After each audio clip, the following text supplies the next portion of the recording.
The vine's life cycle begins in February when the rootstock is planted. Then comes the grafting in August. Right before harvest, budwood is picked from the vines. Ventura Albor, the vineyard manager, grafts each bud carefully onto the rootstock. The grafted vine is then covered for the winter, and in the spring, the first leaf of Chardonnay or Pinot Noir will appear. With the first warmth of spring, the sap rises anew, and the vines awaken to thrust out tender new shoots. The first young leaves unfold, and the vineyard is soon fragrant with the subtle scent of grape flowers. After pollination, the fruit is formed. Excessive shoots are thinned right after fruit set to achieve optimal balance for the foliage of each vine. Leaves are also pulled to better capture the sun and improve ventilation. This will be done several times during the season.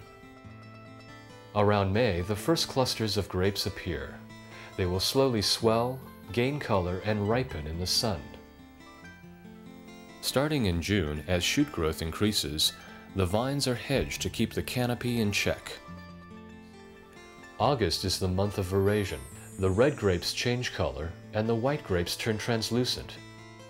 At this time, excessive bunches of grapes are dropped in order to keep the vines in perfect balance and to avoid overcropping.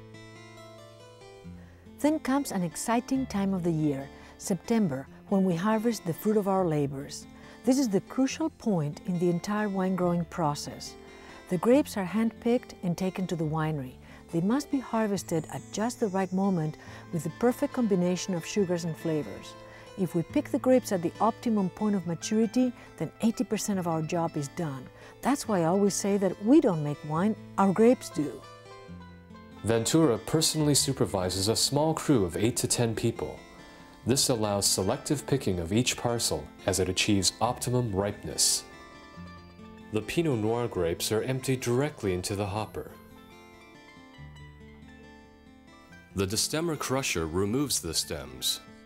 In Pinot Noir, something very important is the color, and in order to extract it, you need to do it in a very gentle fashion. We use a special punch-down device that allows us to submerge back into the grape juice the cap that consisting of seeds and skins that rises to the top during the fermentation. After fermentation is completed, the free run is drained from the tank. The skins and seeds are then pressed. This wine has more color and tannin and complements the free run. Both are blended together and aged in oak casks. The Chardonnay grapes are brought into the winery early in the morning so that the fruit remains cool. The whole clusters are loaded directly into the huge bladder press. The Chardonnay is 100% barrel fermented and remains on the lees through the malolactic fermentation until bottling in the summer. There are 3 separate barrel rooms, each with independent temperature and humidity controls.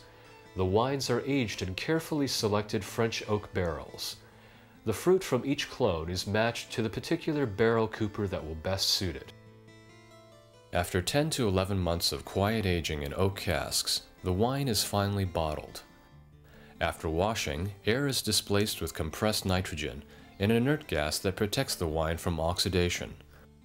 Each bottle is carefully inspected several times throughout the process to ensure the highest quality control.